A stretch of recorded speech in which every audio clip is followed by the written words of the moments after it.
Yeah. I want to start out strong here. Dick Cheney's dead.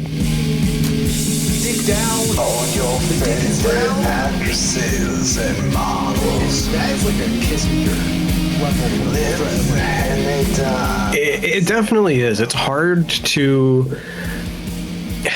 It's really hard to think of a politician in, I would say, our lifetime, because Kissinger was before us, but in our lifetime, who caused more harm than Cheney did in,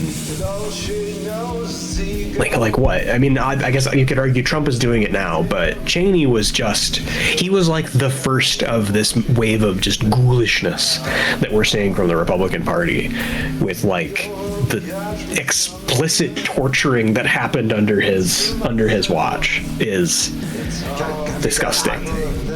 Yes. We give Donnie shit. Yes. He's a demon.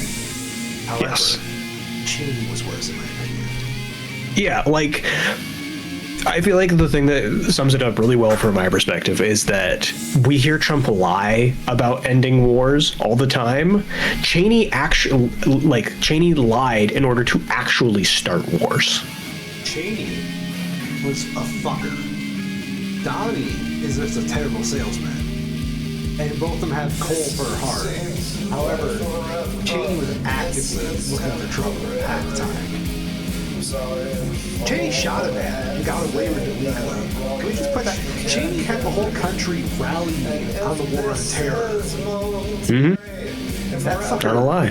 yeah, on a lie. Like, Cheney, in hell, how did you do it? I need to know. Welcome to the Schmoes Show, ladies and gentlemen. Now, that we're going to have to retract that interview with Dick Cheney we had planned for next week. He was so close to coming out to a podcast. What a shame. Yeah, his agent contacted my agent. It was actually, we were very excited about it. And we're going to go on a hunting trip next week. Seal the deal. Cheney shot a man and got away with it. How did he do that? Not just he got away with it. Cheney shot a guy, and the guy he shot apologized to Dick Cheney for it. That too. How? I just know. Y'all. Yeah. Cheney was something else. Again, Cheney's Kissinger levels of evil. Mm-hmm.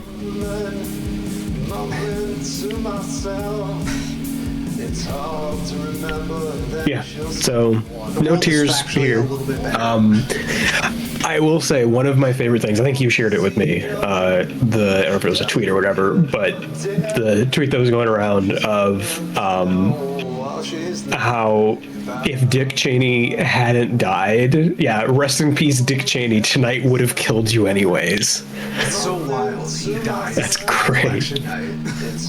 He dies on the election night that New York City elects their first Muslim mayor. Which, is to be clear, it's Muslim in gigantic air quotes, because it's not like he's practicing, but, you know. No, he's practicing. He's Muslim That's in the way what that I am I'm Christian. trying to say. But still. I think that's a good way. Let's talk about the election, because... Mamandi. Oh boy. My man. Mamdani. Good Mamdani. shit, Zoran. I'm dyslexic and I can't fucking pronounce shit.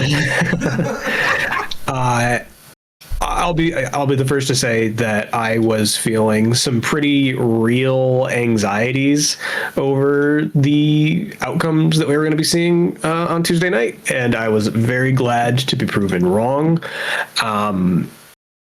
While there are still votes to be counted, just to set the stage a bit more broadly, in the run-up to this, there's been this very pervasive idea of, you know, how these elections are going to be serving as a sort of bellwether for the midterms in a year from now, and how this is a little bit of a preview of that to see what the public sentiment is on it. And there was very little real doubt that the Democratic candidates across the country were overwhelming favorites to win tonight. The question was by how much? And it turns out that the answer to that is by a lot. In New York mayoral race to start. I am very glad to see now that Zoran has secured greater than 50% of the vote. That was the big question that I had outstanding when we went to bed that night. When we closed down the poll watching, was that Zoran was only at like 49.6 or 0.8. He was still leading by a solid 8%. There was no question there, but it did leave this sort of lingering question of just like, if Cuomo or Silva had dropped out, would he have still won? And now that he has secured more than half of the vote, it very solidly shuts that down, where it didn't matter if either of the other guys dropped out. Mamdani had it regardless. And he's very nearly approaching a 9% lead. So very glad to see that it has opened up to break that threshold. Would have liked to have seen it be a little bit wider, given how big of a piece of shit Cuomo is. But, you know, you got to take your victories where you can. And for the people on the side of, you know, trying to stop the shit that's been going on, the victories that we took in other places were damning. So let's go through some of them. Why don't we? Yeah, go ahead. Yeah, just a little Cuomo commentary. Some CC right here, right? Cuomo was scary to me because he speaks old New Yorker very well. He knows how to puff out his chest, that very, for lack of a better word, Donald Trump method of fucking selling yourself short. So I was worried about that, just because I don't know. I don't live in New York. I don't claim to be a New Yorker, but he was the New Yorker stereotype during all that. So I got really worried on like just appearances. He would do well, but absolutely, he got his fucking shit wrecked. Yeah, I do think it's very funny how all three of the candidates for New York mayor, Mamdani, Cuomo, and Silva, are all extremely New York in very different ways. Gotta love it. City of no, that's Philadelphia, my bad.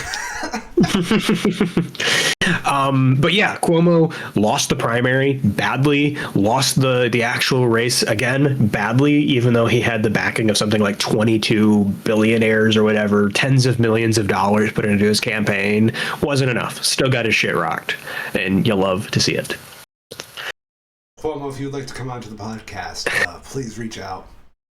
Yeah, we'll happily tell you no as well. That's good. I like that. In other ones, though, the two major races, I guess three kind of. Let's go through the quick one. California Proposition 50. The California proposition to redraw their voting districts until, I believe it's 2030 is when it goes back to the independent commission that they have recorded, to specifically and intentionally draw them partisanly, passed with overwhelming support, so much so that I think the AP called it the second that the polls closed before they actually had any results in, because their exit polling was so overwhelming. And that has been reflected in the final result, where it has been voted yes by a 29-point margin, which is a gulf, to be sure. But the other ones that were the sort of bellwethers that we were looking at, the race for the governor of Virginia, we had Abigail Spanberger for the Democrats and Winsome Earl Sears for the Republicans. And Spanberger is now still almost done with the vote counts, 98%, but leading by 14.8%. That is a lot. Crazy huge gap there. Virginia is far from the bluest of states, and this is very clearly people expressing their displeasure, and to that extent, current already elected officials are listening to that. The other major race was for the governor of New Jersey, where we had Mike Sherrill for the Democrats and Jack Ciattarelli for the Republicans. This one was especially in question because apparently New Jersey has never elected a person from the same political party 3 elections in a row.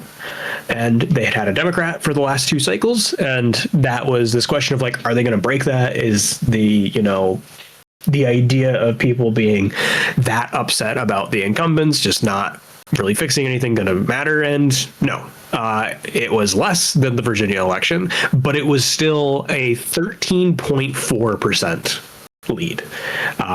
Absolutely massive.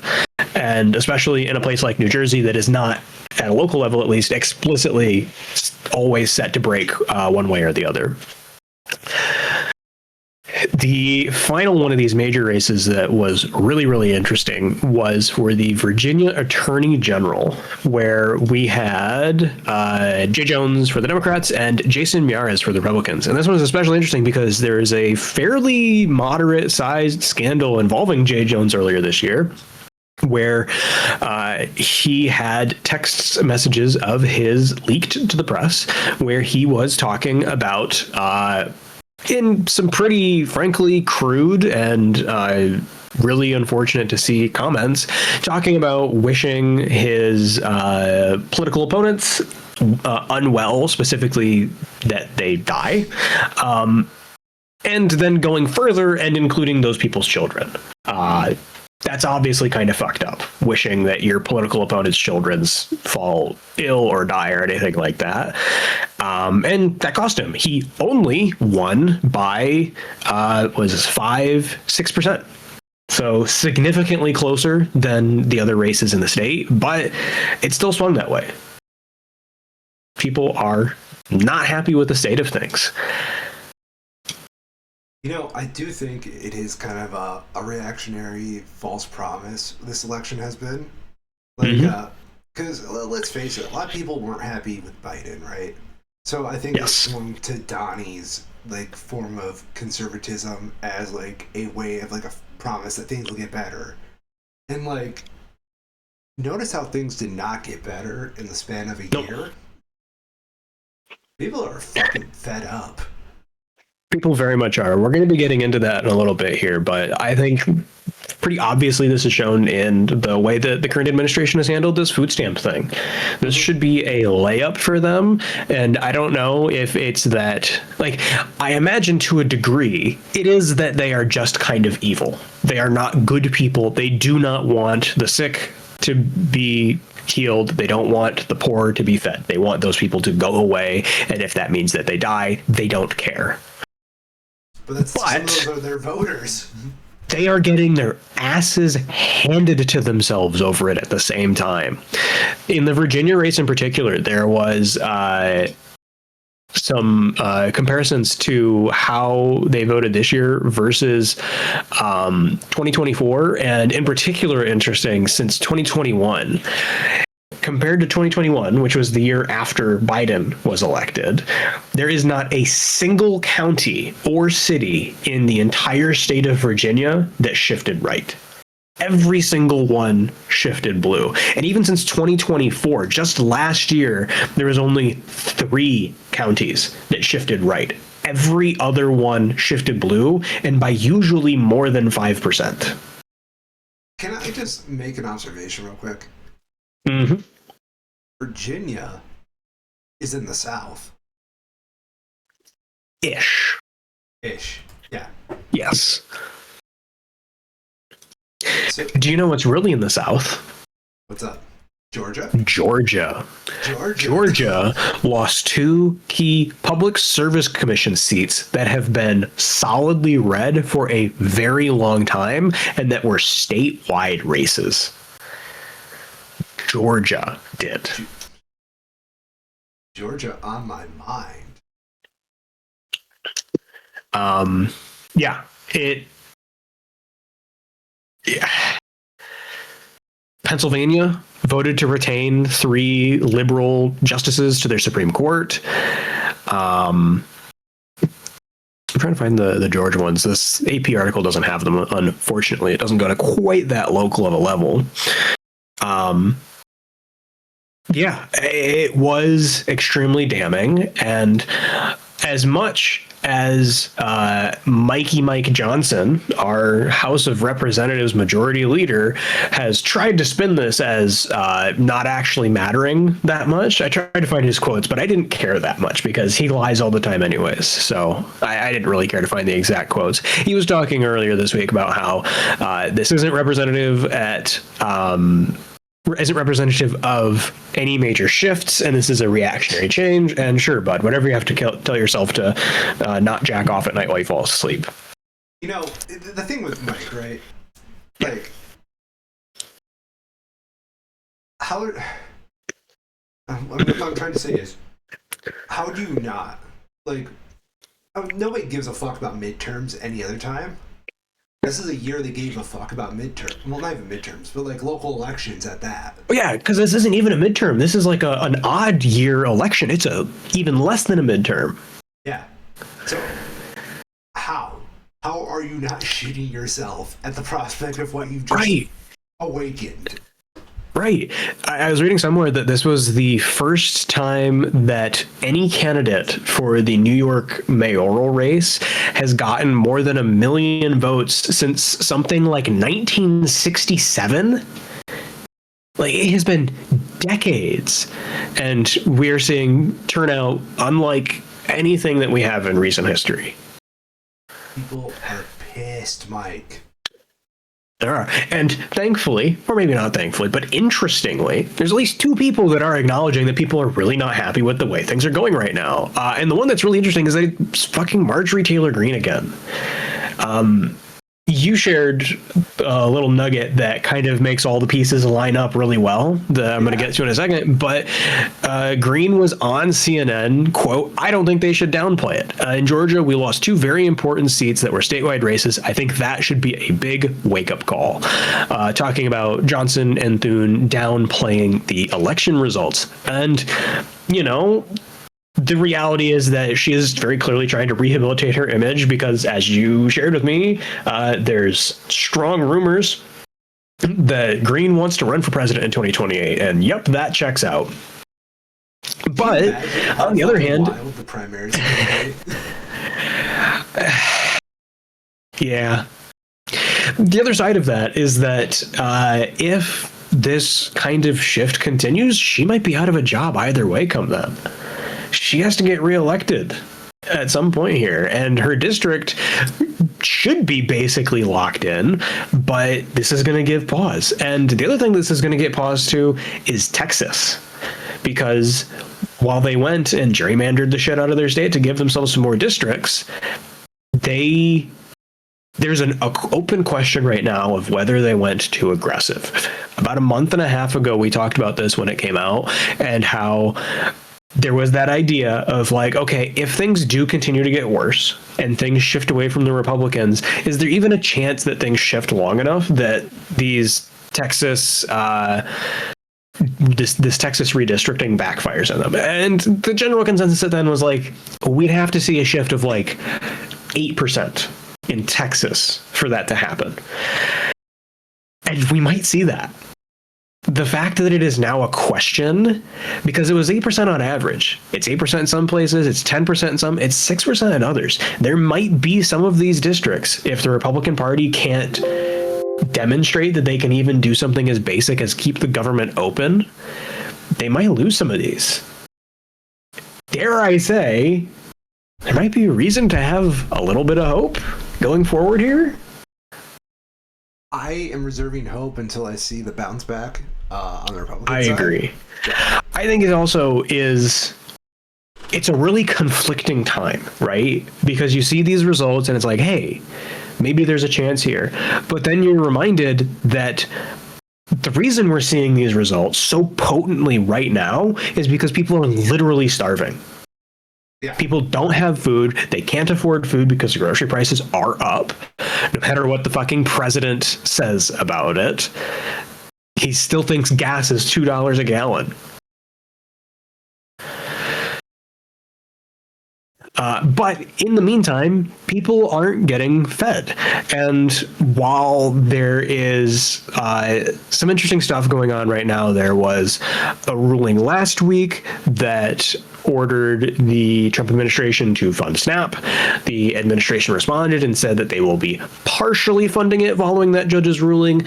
That decision was brought back to this judge, who on Friday said that no, you can't partially fund SNAP. You need to use the entirety of the SNAP funds. And thankfully, very quickly in response to that, some people at the USDA hit a button somewhere, because SNAP funds were pretty much immediately following that distributed to a number of states in the full amounts. And those states, in turn, distributed those funds to the people who should be receiving them. So in some places, there are people who are now getting the food that they need, go and buy the food that they need. But that's not universal, and the administration has appealed that ruling immediately, in fact, straight to the Supreme Court. I was actually seeing some really interesting timing on this, where apparently the DOJ had drafted and filed their appeal with the Supreme Court before the judge officially gave their ruling, which is basically unheard of. Very weird. The other part of that is that the judge on the Supreme Court who wrote the opinion receiving that appeal was Ketanji Brown Jackson, and she granted a stay, which means that right now SNAP funding does not have to go out, which is kind of weird. Why would she do that? I've seen a lot of interesting discussion on this, because it is very odd that one of these liberal justices would be the one to write the opinion that stops the SNAP funding from going out, just on principle. But the thing that it seems to be is that because Jackson is the one who wrote this opinion, she is able to dictate the timing of a lot of things. And she wrote it extremely specifically so that when this circuit court judge, the appeals court judge, gives their ruling, presumably on Monday, that's when it's scheduled to happen. As soon as that ruling is given, the Supreme Court stay immediately ends. And the presumption is that if she hadn't done this, one of the other Supreme Court justices would have just stayed it anyways, and they would have had it stayed immediately or indefinitely until the Supreme Court actually heard this case.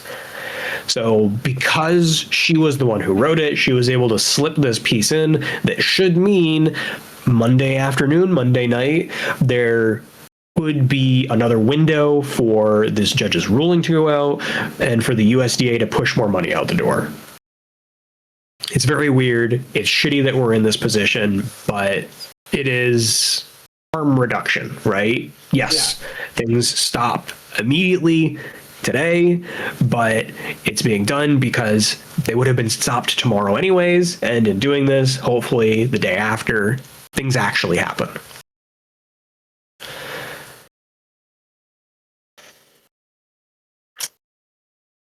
The other person taking note on election night to bring this to a head was the president.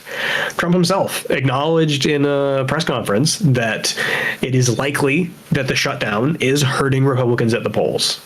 And no shit. So we'll have to see what happens. I was seeing news that apparently in the Senate, they have officially said that they will remain in session until they come to an end to the shutdown, till they're able to put the government back in session. Mike Johnson has closed the House of Representatives for another week. Go figure. So it's all very dumb. How long It's very dumb. Johnson moves to a military base? What's that?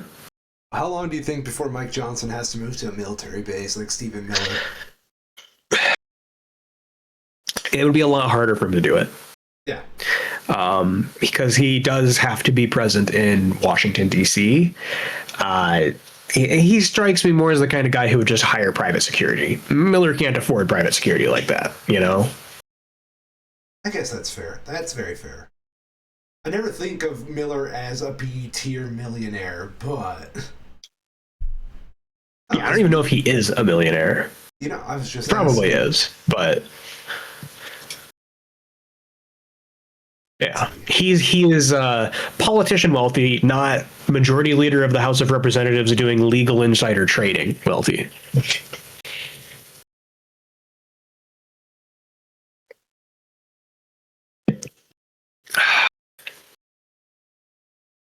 God, I don't see a single image of Stephen Miller ever smiling. It's like his face is just. He is such a piece of crap. Did I tell you about some more news piece that they did on him? Yeah, what's that? They talked about his time in college, trying to be like, trying to figure out why Stephen Miller is the piece of shit that he is today. And they included in their piece footage from his university days when he was studying in California, where he went up trying to run for like some student leadership position. And his big pitch was that we should be able to just throw things on the ground wherever we want to, because that's why we hired janitors. Okay. Like, literally, I don't want to pick up after myself because I'm a child level stuff. big baby.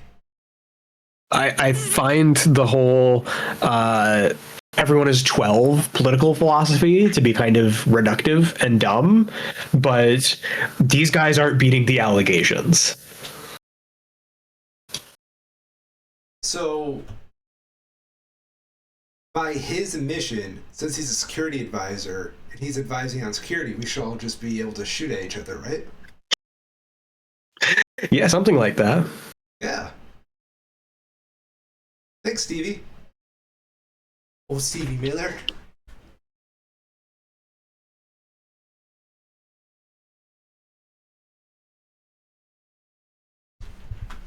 Do we have anything else from the magnificent week we've had? Yes. Quite a couple of things here, actually. The next big one that I have is that speaking of the Supreme Court, they actually heard a pretty major case this week. They are starting to hear arguments about whether or not the administrative branch of the government can levy tariffs at all without Congress's approval.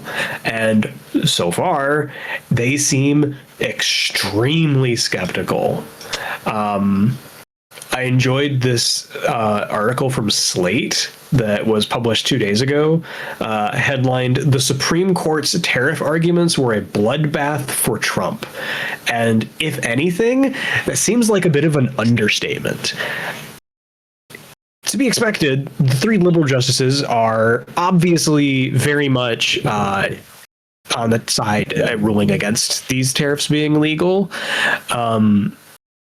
Roberts as well was where was this?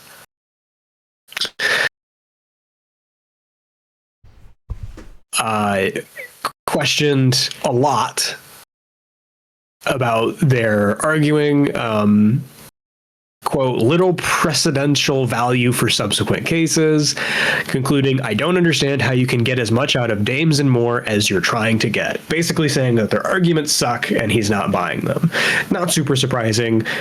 That would make sense for Roberts, given how much power the Trump administration is trying to take away from Congress by effectively levying their own taxes. The other one that was really interesting was that Gorsuch was also landing very solidly on the side of being against these tariffs. Again, not super surprising because Gorsuch hates all taxes and tariffs are taxes, but the way he was doing it, the way he was going about his arguments was very interesting and honestly very funny. To quote someone who was sort of like live tweeting what the justices were saying, I'm going to read from this here. We have Chief Justice Roberts sounded pretty skeptical of Trump's obviously bogus claim to legal authority for these tariffs. The liberal justices are, of course, on the attorney's ass, and Barrett has chimed in a bit too, though not as forcefully as the Dems and Roberts, but the other four Republicans have been really quiet. Roberts, quote, "Mr. Gorsuch, pause, Gorsuch," and then she describes it as Gorsuch jumping on his ass. Continuing, Gorsuch asked a question like, so if the president unilaterally declared a 50% tariff on all gas-powered vehicles to respond to the unusual and extraordinary threat of global warming, would that be legal? And the DOJ's response was, well, global warming is a hoax and that's not a threat. So, yeah, he is seeing through it. He is, here we go. Quote, could the president impose a 50% tariff on gas-powered cars and auto parts to deal with the unusual and extraordinary threat from abroad of climate change? Sauer admitted he probably could, though he added that Trump would not because he rejects the hoax of climate change. Quote, I think that that has to be the logic of your view. Continuing with, if Congress really did give the executive branch absolute freedom over tariffs, what president is ever going to give that power back? Yeah. So, yeah, Gorsuch is not happy about this. Barrett, described in the Slate article as frustrated with the Solicitor General's hodgepodge of half-formed arguments. Quote, can you point to any other place in the code, any other time in history, where the phrase together, regulate importation, has been used to confer tariff-imposing authority? And all that Sauer could point to was a predecessor to the IEEPA that they rely on their argument for, that Nixon used to impose a 10% tariff in 1971. Barrett pointed out that dubious action was only approved by an intermediate appellate court and not SCOTUS. So, thankfully, shockingly, the Supreme Court might kill Trump's tariff bullshit. We have to wait and see. There's not a ruling yet. Unfortunately, as well, it also means that prices are probably not going to go down as a result, unless you're talking about very specific markets that have been particularly impacted, like coffee. I look forward to my tariff taxes being taken off my coffee. Thank you. Yeah. And that is the other thing, talk about like the tariff taxes. There's been all this talk about like, oh, when are we going to get our tariff rebate checks? It's not going to fucking happen. They're not going to do that. Why would people assume you get a fucking rebate tax? Because they're dumb and that, but to be fair, that is what Trump said. You expect me to believe what fucking Trump says? People are dumb. People are very dumb. They're stupid, and then there's just fucking like, get out of the gene pool. Jesus.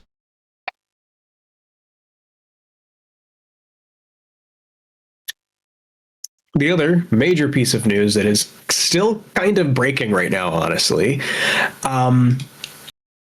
Last week, we had an off week, but we were talking about the price of Bitcoin and cryptocurrencies as a whole tanking sharply. And still up to today, the price of Bitcoin is down 16% over the last month. I think it's fair to say, more notably, though, Nvidia's stock is down 10% over the last week.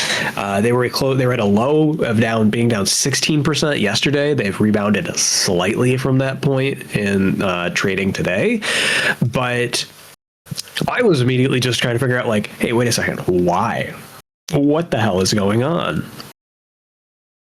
Well, it turns out that it all kind of ties together with all the AI stuff that's been going on. Earlier this week, there were some comments that were like pretty weird at the time, but all the pieces are fitting together now. We had Sarah Fryer, the CFO of OpenAI, saying that an initial public offering for OpenAI is not on the cards right now, and that the company was hoping the U.S. government might backstop the financing of data center deals. And then she had to go on to clarify, OpenAI is not seeking a government backstop for our infrastructure commitments. I used the word backstop, and it muddied the point. Sure, Sarah, whatever you say. It just happens to be that the same day, NVIDIA CEO Jensen Huang gave a statement that said, as I have long said, China is nanoseconds behind America in AI. It's vital that America wins by racing ahead and winning developers worldwide. That was a very weird statement. I shared that over with you, and I have had assumed at the time that it was just vague nationalistic stuff, you know, America first, China second kind of thing. But it is weird to have the CEO of NVIDIA coming out and saying that until it gets pieced together with this AI companies are looking for government bailouts, government backstops. And as it happens, later that same day, we had David Sachs, who has, what is this? What is his made-up title? White House Artificial Intelligence and Cryptocurrency Czar, sent out a tweet saying, quote, "There will be no federal bailout for AI. The U.S. has at least 5 major frontier model companies. If one fails, others will take its place." And that is why things are collapsing, because at least right now, it seems like these artificial intelligence companies are looking for government funding in some capacity. They're at least floating the ideas, which isn't a good sign, because they're struggling to get the money that they need to build these giant data centers. The government has responded and said, no, we're not going to do that. And that's made people get scared. So NVIDIA is about as close to a bellwether of the stock market as we can get, given how few of these companies are actually publicly traded, and NVIDIA is getting hit badly. It's very funny to see the reporting from earlier in this week that is just obviously made from nothing, where you had people talking about how, oh, NVIDIA's stock is going to go to $350 a share, and then literally like minutes later, the stock starts collapsing and it's lost, what, $30 on its price, and is all the way down to a low of $180 on Friday. So I'm particularly glad we're not in industries that kind of bet all in on AI. Mm-hmm. Very much a fucking blessing. Very much agree. Yeah, it's I don't know. I don't know if I'm at the point where I'm saying like the bubble is popping right now. This seems to be much more of a flinch, right? Where this thing happened, the government said, yeah, we're not going to bail out AI companies. And then people all kind of went like, hey, wait a second. Maybe this isn't such as sure of a thing as we thought it was. I love to say the bubble's popping, right? That's like my catchphrase at this point. Yeah. However, I don't know. I think when it pops, it's going to be something so stupid that there's going to be like a point of no coming back. There's still a point of coming back at this point. Yeah. Yeah. And to that point, NVIDIA has rebounded like 2-3% in trading at the end of the day, Friday and today. So it's not, it is still significantly down, but it's not like it's staying at that low point. You had that the fear and greed index thing that you sent over, which is always funny to see from CNN. Who knows how accurate it is, but at the time it was like extreme fear, I think it was. Yeah, extreme fear. The thing that's going to be worth worrying about is when we see this and it's set to extreme greed. When people are dumping this because they're worried about losing their money, not because they're dumping things because they're flinching at a no-name government official with a fake job making a comment. Right now, this is the AI market is full of idiots who are fickle and emotional, and they read a thing that they didn't like. I think it's going to take one very special idiot to make the final opinion and set the mood before the bubble pops. Absolutely. Yeah. I mean, we're going to be getting to these points very quickly where OpenAI has found a stopgap in their funding, a very brief one, by leveraging this circular relationship that they've built with NVIDIA. Hank Green put out a really good video a couple of days ago talking through a graph that's been going around showing the directions and relative magnitude of the money that's circulating between these companies like OpenAI and NVIDIA and Microsoft, Azure, Oracle, etc. And there is these two competing sort of ideologies, I guess you could say, where you have on the one hand, people are like I would say you and me seeing this very clear circular behavior and pointing out that, yeah, that's bullshit. This is people washing money between each other under the guise of business, where it's really just Nvidia being, trading their GPUs for stock prices. It's kind of artificial in a sense. And on the other hand, you have people quoting like a first year economics textbook talking about like the what the hell is it? It's not trajectory, it's not volatility, it's like the forward momentum of money, where if you have $1, then it gets spent at the bakery and you buy a roll, then that baker goes and spends it to buy some meat, and then that butcher goes and uses it to buy some gas, and then that person who owns the gas station goes and uses it to buy from the bakery, and it goes in a circle, and it's just that. Except it's not that at all. It's very different from that because and specifically of the scale of all of this. These aren't companies buying things that they need from each other. This is Nvidia having an artificially inflated market cap and them using that to throw money around in the form of their product, leveraging it in the form of their product in order to send money to these companies that would need to buy their product regardless. It is really fucking stupid how long they've prolonged this. Yeah. Yeah. Mm-hmm. It very much is. Here's the big thing about AI, I think is the dumbest thing, right? They market it way too hard, way too fast, when it could barely do anything, on the promise that it gets better later. And unfortunately for everybody involved, one, nobody's smart enough to make it move faster than it can actually do it. Two, its user base is actually fighting against it. Three, data centers cost a lot of fucking money and resources. And four, quite frankly, you're plagiarizing a lot of people to get even that far. You've already alienated like a third of the market on the way in. Yeah, the fundamental endpoint of the tech Silicon Valley industry move fast and break things ideology, right? Where they have at this point moved so fast and broken so many things that they are very explicitly just stealing from each other for their own benefits. The only way to win this game, and this is for everybody out there, right? Don't fucking play. Yep. It's not worth it. It is not worth it. You've seen what they did with NFTs. You see crypto going up and down every day because we have a fucking president who knows how to press the crypto inflation button. Yep. Like, bro, it's not worth it, dog. No, somebody is going to lose, and you have no way of making sure that it won't be you. Let me put it this way, right? Everybody who's going to win has won already, and that margin of winners is getting smaller and smaller and taking a lot more effort day by day. Yeah.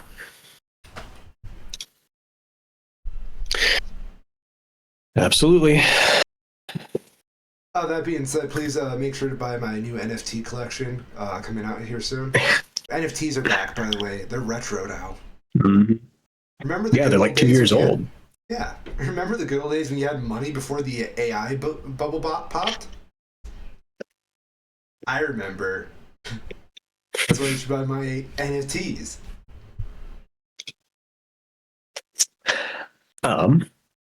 I do have a smattering of other news for us to go through.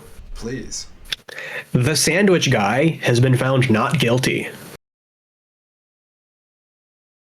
All week, I've been trying to make my own version of the glove does not fit, you must acquit. Unfortunately, I think I'm not that creative. Sorry. So it was, from what I understand, it was a Subway sandwich that the guy had, and it was still wrapped. So I think, because that was actually like a key part of it's very dumb. The whole thing, I'm going to preface this. The whole thing is dumb. There should not have been charges filed for this, let alone the DOJ trying to file fucking felony charges for a guy throwing a sandwich at somebody. But because this ended up going to trial, the lawyers who were involved with it took it seriously, as is their job. And they had to question the officer, or I guess the federal agent, whatever the hell he is, who was hit by the sandwich, to kind of be just like, come on, were you really hit that hard by a fucking sandwich? Because in the prosecution's questioning of this federal agent, They specifically talked about how the sandwich exploded. The sandwich hit him in the chest and exploded.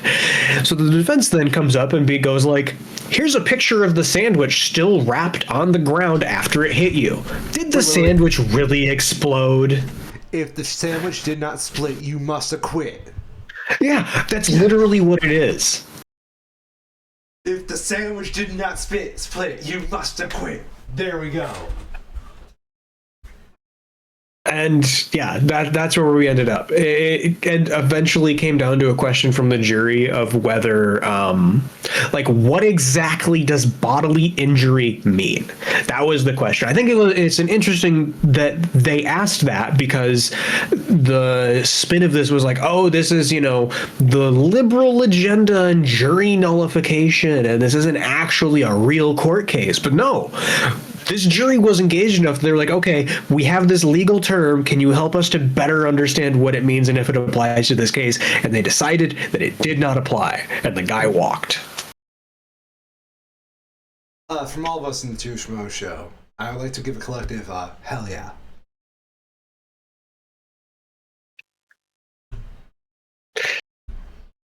Pretty great.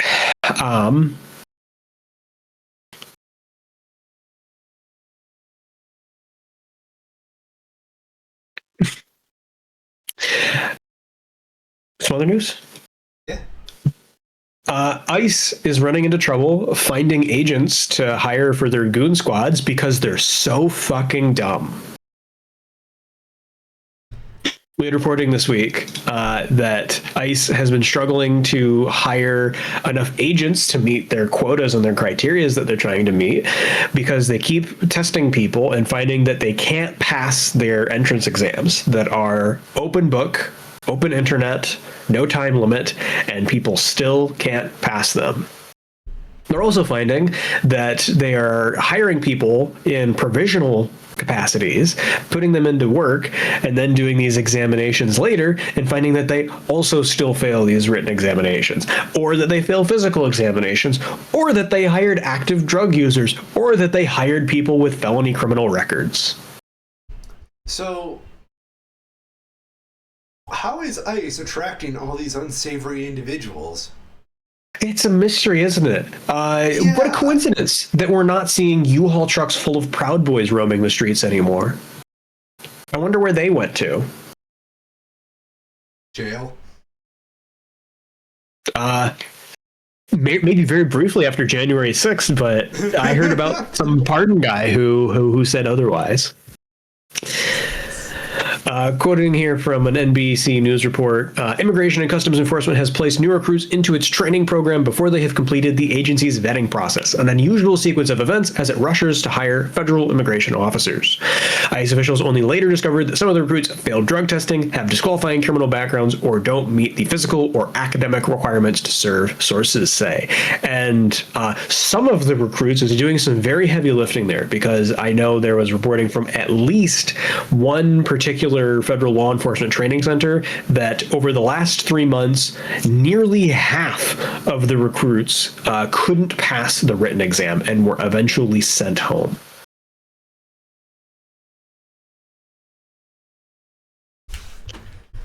Do you ever think it's just like a drug problem in America that we got? I mean, like, I know we have the opioid crisis that we're still living in the shadow of, but I mean... Yeah? What do you mean, drug problem? I don't know, I was just making a joke about people kind of making dumb decisions, and like you have to be high to make those decisions half the time. I mean, it depends on how you want to define drug. Like, is like rage bait level propaganda a drug because it piques your neurons, it gets your serotonin flowing, your dopamine because you get all angry? I think there could be an argument there. Yeah. That it has addictive qualities. Yeah.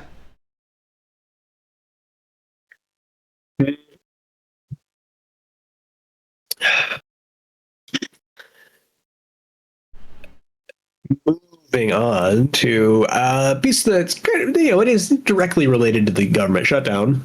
We got it reported this week that starting this weekend, 10% of domestic air travel is going to be cut from major airports while the government shutdown continues because of issues finding staffing for air traffic controllers.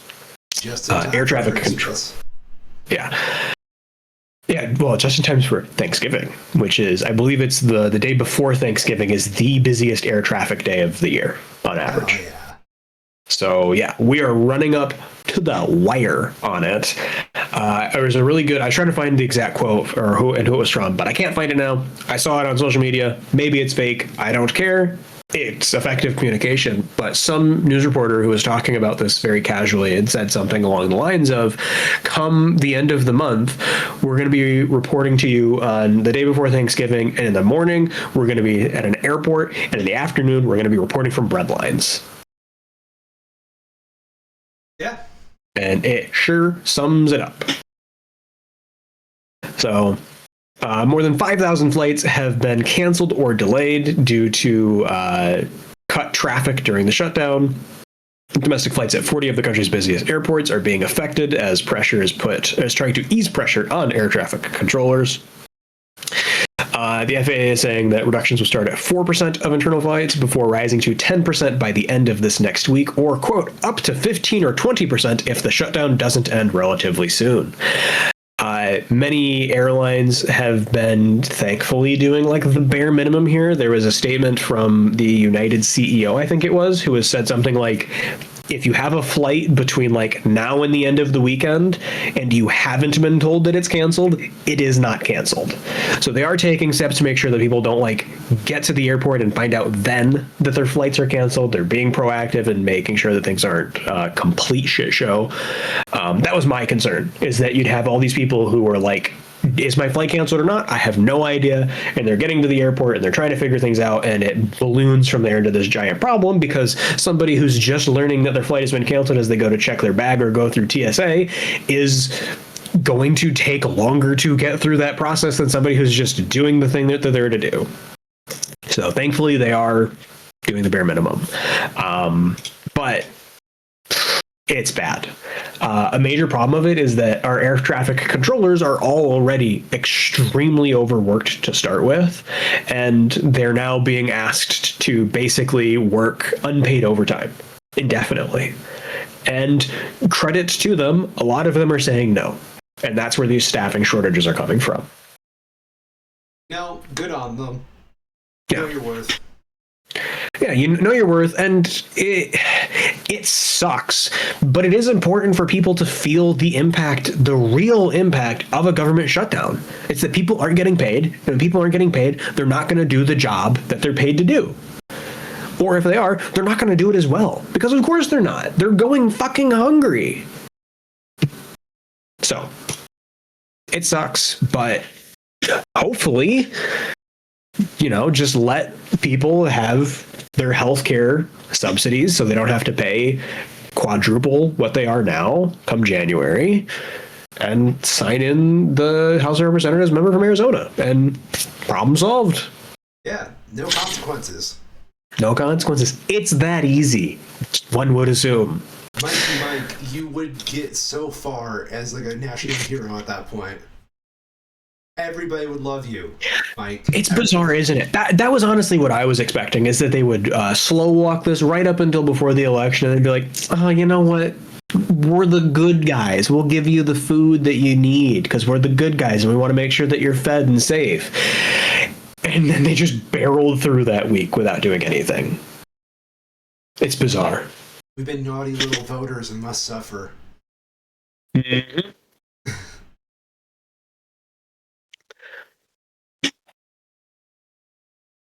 It does seem like, though, as a result of this, the filibuster might get killed in the Senate. It's going to be real fascinating if that happens. Trump is sure gangbusters for it, but there have been a lot of Republican senators that, on the one hand, there was three notable ones: Ron Johnson, not Rand Paul. Doesn't matter. They're all crappy people anyways, but three of them in particular that were going on the news circuit being like, yeah, we should do this, we should get rid of the filibuster, and then a lot of others came back and were just like, hey, no, remember 2009 when the Democrats had the majority in all three branches but basically nothing happened? That's because we had the filibuster and we stopped anything from happening. So if you want to make sure that, the next Obama can, you want to make sure the next Obama can't do what they're elected to do, we need to keep the filibuster or it's going to go bad. So, yeah. That undertone has been really fascinating, I think, though, because we obviously have been worried about, like, are we going to have free and fair elections ever again? And that the answer to that hasn't been a resounding yes is not good, but it seems notable that so many Republicans in these positions of power are worried about the consequences of their actions today, with the idea of them taking the tone of like, when the Democrats take back the Senate, not if, but like it's some sort of an inevitability. And it's notable, I think. If these people think that there's going to be elections that they're going to lose in a year to 3 years, then it's like, okay, maybe we have some ground we can work with here. We shouldn't let up the gas, but we haven't lost the fight yet. It must be so interesting in those Republican meetings right now. You think like they just have like Mike sitting at like a Zoom call meeting in an undisclosed location? Like the Republicans are sitting there wondering how they're going to get elected next year. It's weird. I do wonder, right? Because like they're not in the House of Representatives. What are they actually doing all day? Like they have the very busy schedule of 2-3 hours of press conferences in the morning, but after lunch, what's their day look like? What are they actually doing with all of this time that they're not working? It's very bizarre. Hitting each other up on Grindr. Yeah, pretty much. Saying a prayer for Charlie Kirk. They sure have. We've been hearing that it sounds like Vance has been saying a whole lot of prayers for the Kirk family. No. That's just him cheating on his wife. Oh, sorry. I get those mixed up all the time. They happen. It's in basically interchangeable, Yeah, Vance screaming, "Oh God, oh God, oh God," only happens when he's around Erica Kirk or a couch. Yeah, something like that. Did I catch you off guard with that? I was about to take a sip, and yeah, you did. It's so weird. Like, oh yeah, it's extremely weird. It's so weird. I don't know if I truly believe those two have a thing going on, because I'm sure Erica is in a terrible place of mind. But like, out of all the men you could be around, why JD Vance? I am inclined to believe it just because of the absurd volume of other reports that we've gotten from adultery on Capitol Hill, specifically from the conservatives, between other conservatives, and how many times it's been like, maybe, but that would be too absurd for these people to be...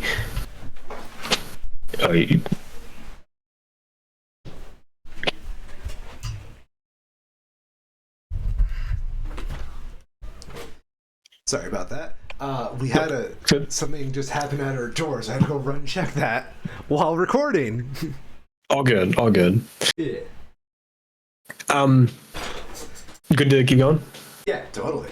Okay, yeah. So it's this weird thing where we keep seeing these reports of like TMZ style, like super, drama rumor kind of thing. It's like, oh, such and such conservative is in a relationship cheating on their wife with some other conservative who's cheating on their husband.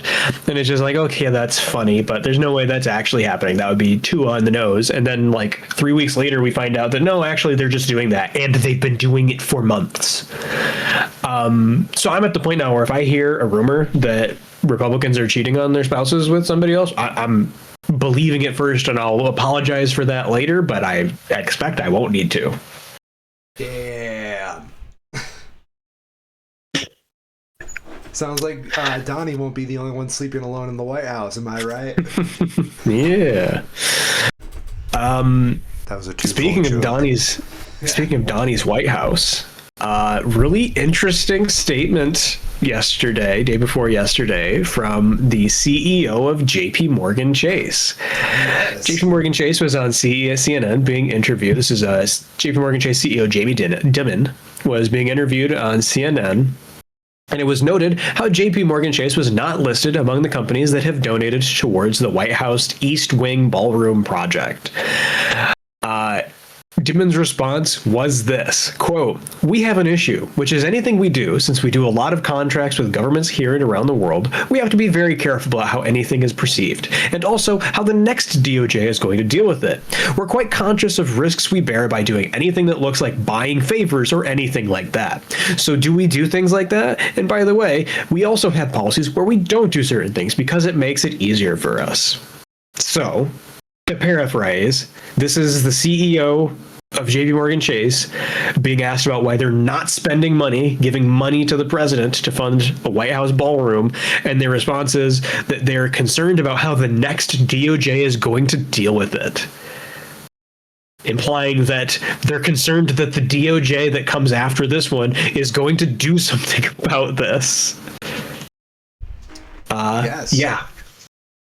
I certainly hope so, because it has been gross and pretty galling to see companies like Microsoft and Google and Facebook just give tens of millions of dollars to the government with no strings attached to build this thing, because no strings attached is a fallacy. Of course strings are attached, we just haven't seen what those strings are yet. It's Donald Trump, absolutely. You know that there is quid pro quo happening here, because Donald Trump doesn't make an agreement ever that isn't that. I need you to watch Baron for me. It's my weekend with him. Do you mind just hang out in computers for a little bit?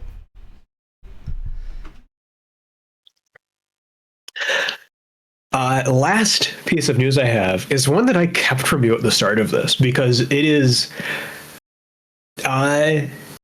not particularly consequential, but it's kind of fucking insane. Okay, let's go. The New Republic did some digging to try and figure out what the status of the former FBI informant Alexander Smirnov, who admitted to lying about the Biden-Burisma connection and who had been sentenced to a 6-year prison sentence.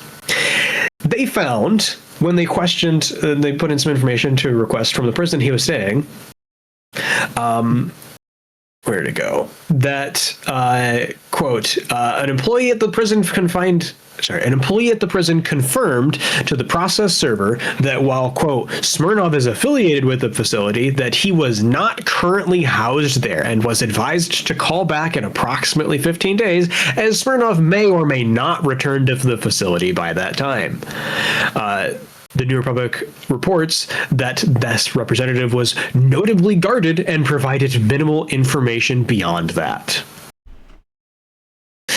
So after months of failing attempts to find and locate Smirnov, the local sheriff's department managed to receive a clear response from the facility. Quote, "They have confirmed that Mr. Smirnov has been furloughed, but no forwarding or new address has been provided." That is, Smirnov is no longer in the fucking jail. Where is he? Nobody knows. Genuinely, nobody seems to know.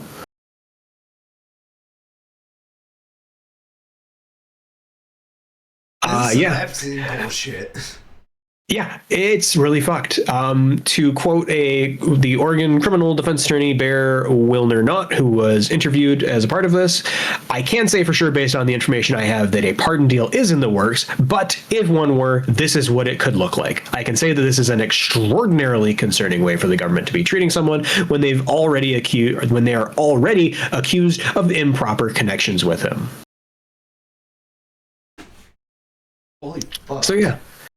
It is kind of staggering that we're learning in this way that apparently a former FBI informant who lied to the FBI about the Biden family has just been, he just slipped out of jail and nobody cares. They're not doing anything about it. Yeah, it's fine.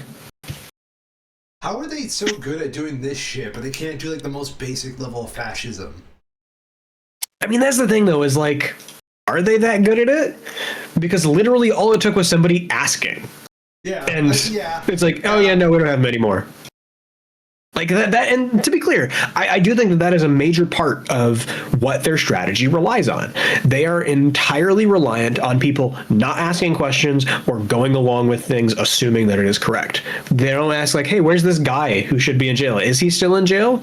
Because if nobody asks, they can just release him and nobody's going to know. And in the same way, they are extremely reliant on the Democrats in particular for giving up before the fight has even started. And that is one of the notable things about Mamdani being elected, is that, yeah, he has some very bold and provocative ideas for how he wants the city of New York to be run. He almost certainly won't be able to implement all of them because that is the reality of politics. But by taking a bold and strong stance from the start, he isn't giving ground. If people want to compromise with him, they're going to have to meet somewhere in the middle from where he's starting now by not giving up before he's even won the election. And that's what we see a lot from the current Democrats, is that they start in these positions where, well, we're going to lose anyways, so let's not try. Let's give it up already and find some middle ground that we aren't actually happy with. My favorite is when they go bipartisan, implying that they had no idea what they wanted in the first place. Yes.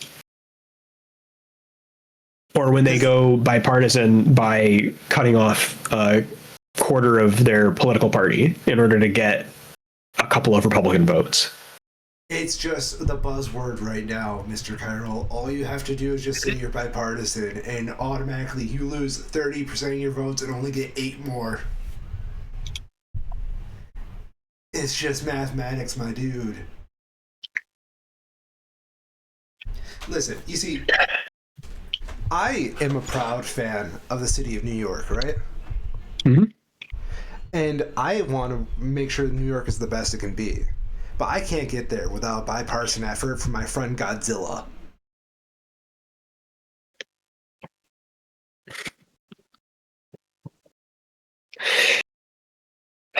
Yeah. I thought that was clever. Fuck you. That's pretty good. Thank you. Mm-hmm. Yeah. Would you like to talk about movies? I've got 2 movies. I've got one. Oh, you do have one. I think technically we might have covered the release weekend, but yes, let me go through the previews for what's coming out this week, and then we will definitely get to that. So, number 1, keeping with the very happy, positive thing, Nuremberg. As the Nuremberg trials are set to begin, a U.S. Army psychiatrist gets locked in a dramatic psychological showdown with accused Nazi war criminal Hermann Göring. We have Russell Crowe playing Göring, Rami Malek as one of the other leads. Early reviews are mixed but positive. Good performance from Crowe. Pacing problems, apparently, holding it back. The other big release this weekend is the latest Predator movie, Predator Badlands.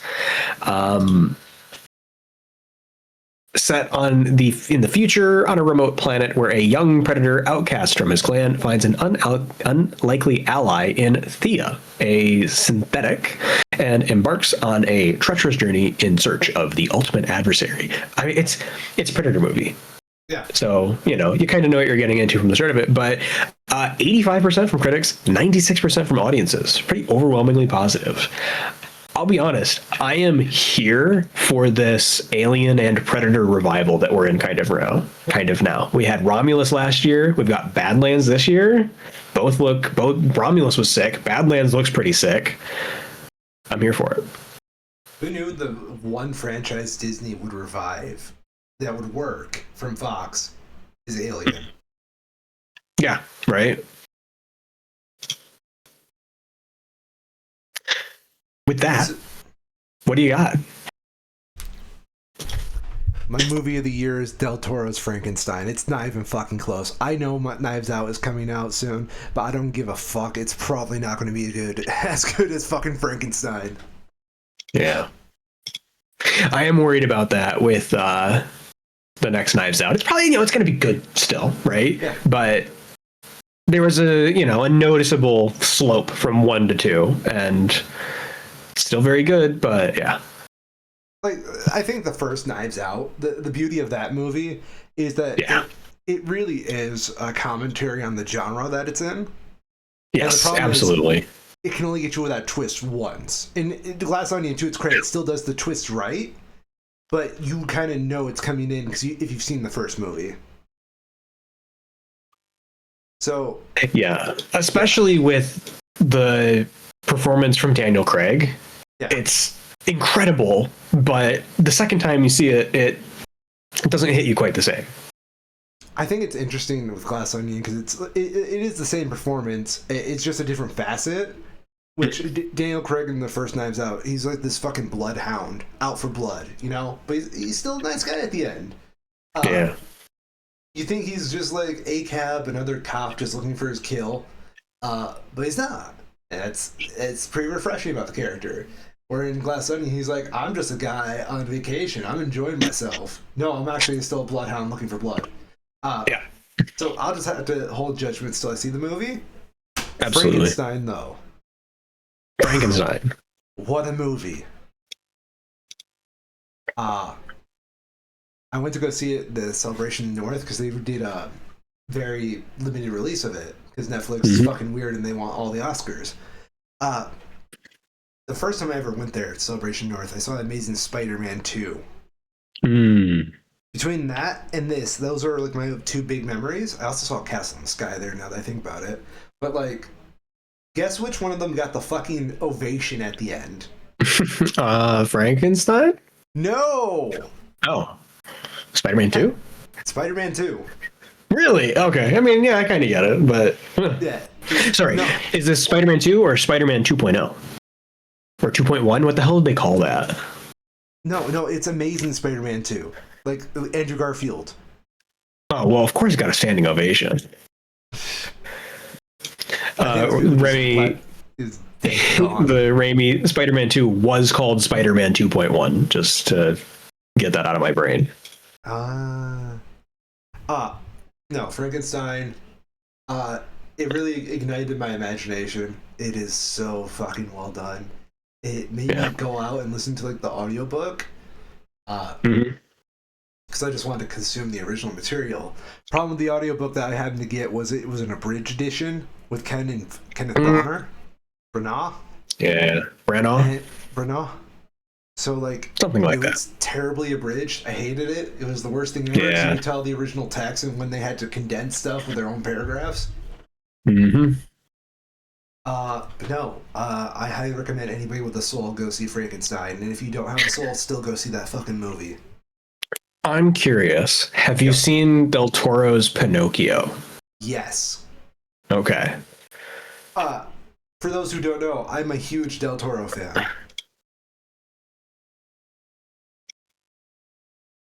And interestingly enough, apparently Pinocchio and Frankenstein were developed as like a duology by Del Toro. I was wondering because they do, like, obviously they're different, but with Pinocchio being, it's stop motion, isn't it? Yeah. Okay, yeah. Even though one is live action, one is stop motion, palette-wise, they look very similar. Yeah. There's lots of browns and greens and blues, and for movies that are as relatively dark as they are remarkably well lit. Yeah. Like I think Del Toro does this really well. He knows how to make a scene well lit, but still feel dark and claustrophobic. Yeah. Like he knows how to use very minimal lighting to his advantage. Oddly enough, if you've seen Pinocchio, it has the same ending as Del Toro Frankenstein. I thought it was really cute. Yeah. I am curious, how was Oscar Isaac in this? Because it has been a minute since I've seen him in a proper leading role. And a lot of the time when he's in a leading role, I've been a little underwhelmed. He's a very good actor, but I am curious how he's done here. Honestly, if he gets an Oscar nom, I would not be surprised. If he gets Interesting. if he gets the Oscar, I will be surprised, but he definitely deserves the nom. If anybody's going to actually get Oscar nominations, though, I think it's going to be Mia Goth and Jacob Elordi. Okay. Jacob Elordi in this movie plays the creature. Yeah, that makes sense. Yeah. And, like, I just want to give this out the way. Elordi does this very beautiful progression in his performance. Because, like, they do the whole, the monster learning and acquiring language throughout the film. Yeah. And, like, he does this very good performance where he's just doing grunts, where he can only say, like, one word. And then at the end, he's giving, like, these beautiful monologues that are, like, still, like, very gothically written with, like, all this metaphor and tapestry to, like, the narrative behind them. And he is just saying it so fucking well and believable. Like, I don't know how he memorized that shit. It is so good.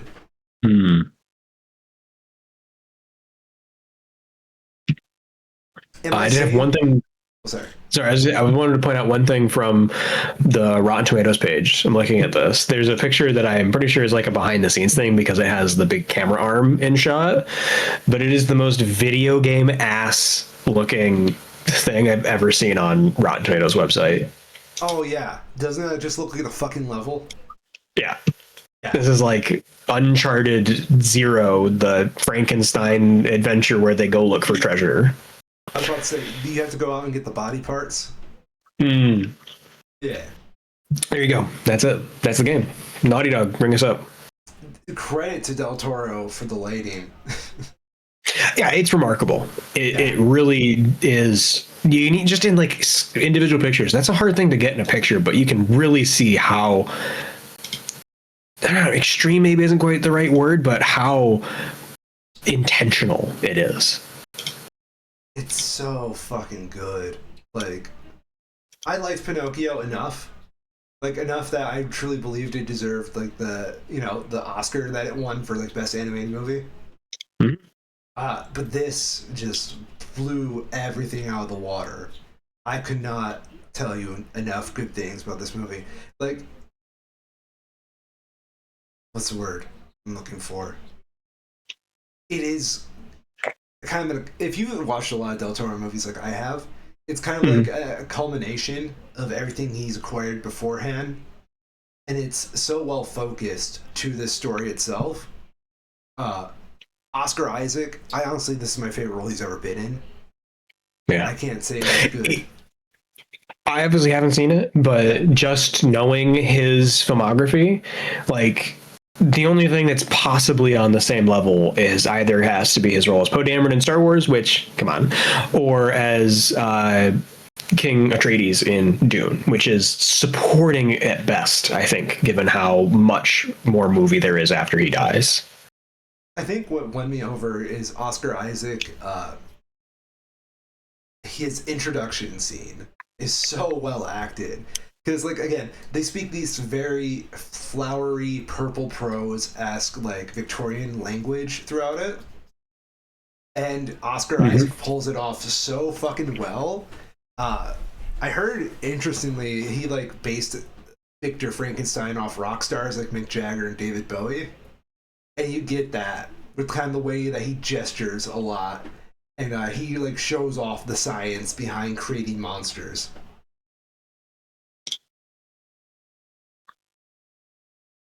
Nice. Goth, you know, I can sing praise about Lordy and Oscar Isaac a lot.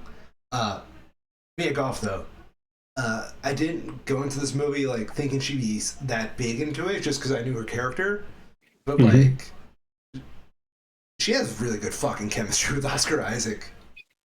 Ridiculous. She's like the cherry on top of every scene she's in. The costumes that they give her throughout the movie. Can I give you a small spoiler? Sure. She loves bugs. And like all of her dresses are kind of designed like insects. And that's so cool to me.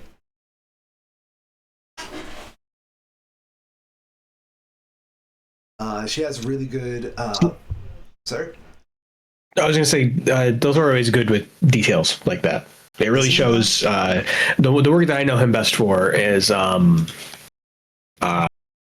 goodness. Let me make sure I have this right here. Yes, Pacific Rim. Where Pacific Rim, the first one, is obviously phenomenal, and because the visual design is so strong in it, even though it's very obvious that the second movie doesn't understand why the first one is as good as it is a lot of the time, it still looks great as a result because of how much work went into that design initially. Mm-hmm. Man knows how to make a movie. He just like builds on like those details. And I think like there was like this interview I read. Do you know that there's like a big ship in the movie? No, I don't. So not even much of a spoiler. There's a big ship in the movie. Mm-hmm.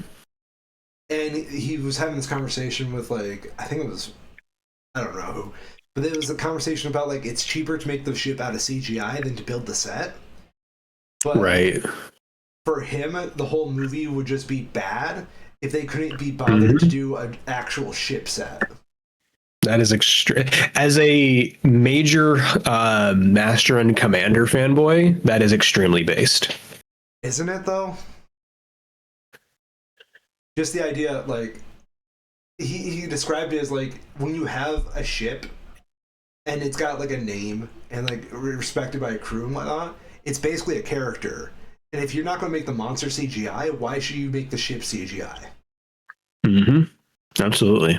He's Del Toro, please come on to the podcast. I would love to pick your brain. I do hope that we continue to see that turnaround away from CGI. Not necessarily away from CGI, but being smarter in how it's used. Yeah. Because like there's times and places for it where if you can make something safer, absolutely make it safer. But if you're just doing it to save money, you should really question what you're losing. Yeah. Like, even though you're saving money, there are still additional costs that you're not getting back. Yes. People notice when other people try. Yeah. And this movie is just everything in the kitchen sink. Just beautiful, beautiful, beautiful. Following Del Toro on Twitter, because unfortunately I've kind of fallen back to the Twitter hole briefly. Still trying to get out. But he shares like all this amazing behind the scene like photos and whatnot, as well as fan art. And I think that when you put that much effort and love into your production, it really shows in like the fan art that comes out of it, like making more art, you know? Mm-hmm. Absolutely. Please watch it because it's coming to the Oscar season. I can feel it. I can feel this thing getting all the technical Oscars. I do think I'm coming up to the point soon where I'm going to do like my 1 month a year streaming service binge, and Netflix has been making a very strong argument lately. That's fair. That's fair. That's fair. That's fair.